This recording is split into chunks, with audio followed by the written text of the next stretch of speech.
यूँ कहें कि कोई शख्स गैर मामूली पालतू जानवरों की दुकान चला रहा है। इसमें 3 तरह के जानवर हैं। इसमें बिल्लियाँ हैं, बिल्लियों की तादाद को हम C से ज़ाहिर करते हैं। इसमें कुत्ते हैं और कुत्तों की तादाद को हम D से ज़ाहिर कर रहे हैं। और इसमें भालू हैं और ये चीज़ इसे गैर मामूली बनाती है और इसे हम B से ज़ाहिर करते हैं।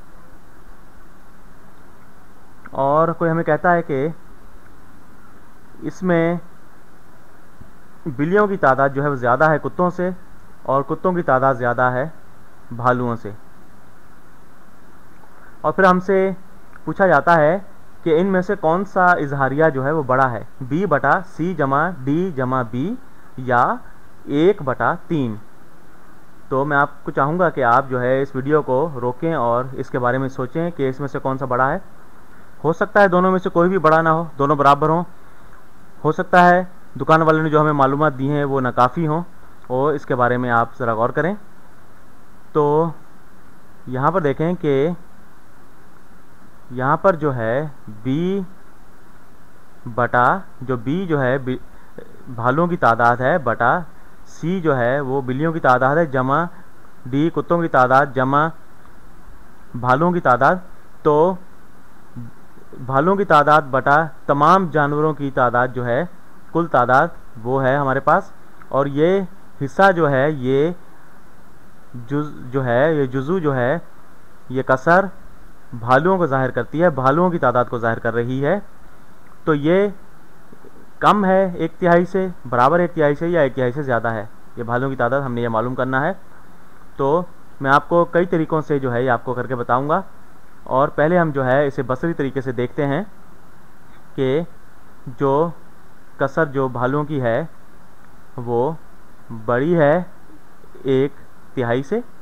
तो इसे हम विजुलाइज़ करते हैं। तो यूँ कहें कि ये शक्ल जो है ये डायग्राम जो है ये कुल जानवरों की तादाद को ज़ाहिर करता है जो दुकान पर मौजूद हैं। और मैंने इसके 3 हिस्से कर दिए हैं। और अगर जो है भालुओं की तादाद जो है 1/3 से ज़्यादा हो, ये 1/3 हिस्सा है, और अगर भालुओं की तादाद 1/3 से ज़्यादा है तो वो कुछ यहाँ पर इस तरह आ जाएगी। तो ये हिस्सा जो है हमने भालुओं की तादाद के लिए ज़ाहिर कर दिया है। और फिर जो है अब जानते हैं कि ऊपर दी गई मालूमात उनके हिसाब से कुत्तों की तादाद जो है भालुओं से भी ज़्यादा है, इसलिए कुत्तों की तादाद को उससे ज़्यादा होना चाहिए।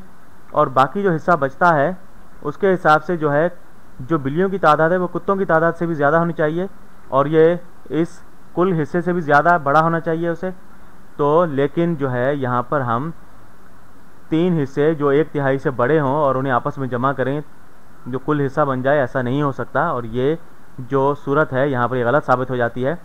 तो यहाँ पर जो है ये हिस्सा जो है 1/3 से बड़ा नहीं हो सकता। B 1/3 से ज़्यादा सिर्फ एक सूरत में हो सकता है कि C और D का मजमुआ जो है वो 2/3 से कम हो। ठीक, तो इस तरीके से अगर हम सोचें तो B जो है वो 1/3 से ज़्यादा होना चाहिए, ऐसा नहीं है। तो अगर यूँ देखें कि अगर ये फ्रैक्शन जो है ये कसर जो है अगर 1/3 के बराबर है तो दोबारा हम जो है ये डायग्राम लेते हैं। और यहाँ पर अगर जो भालुओं की तादाद है वो अगर 1/3 के बराबर है तो अगर ये बिल्कुल 1/3 के बराबर है तो जो कुत्तों की तादाद है वो भालुओं की तादाद से ज़्यादा होनी चाहिए। ठीक, क्योंकि वो ज़्यादा है भालुओं की तादाद से, तो इसे ज़्यादा होना चाहिए। तो 1/3 से ये ज़्यादा होगा तो ये कुछ इस तरह हो जाएगा।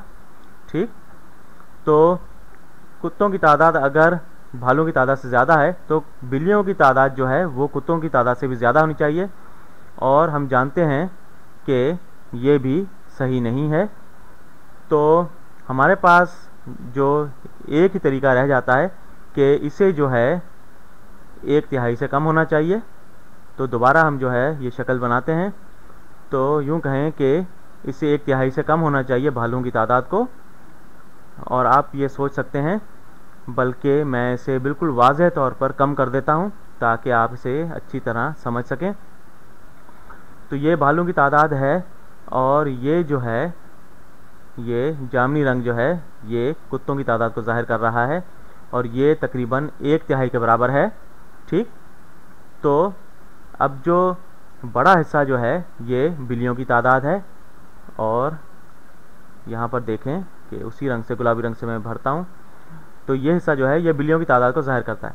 तो ये बिल्कुल काबिल एतबार है कि C/C जमा D जमा B ये बड़ा दिखाई दे रहा है D/C जमा D जमा B से, और जो कि बड़ा लग रहा है B/C जमा D जमा B से, और ये बिल्कुल काबिल यकीन है कि ये कम है 1/3 से। तो यहाँ पर इन बसरी दलाइल की बुनियाद पर आप कह सकते हैं कि ये यहाँ पर 1/3 जो है ये बड़ी रकम है।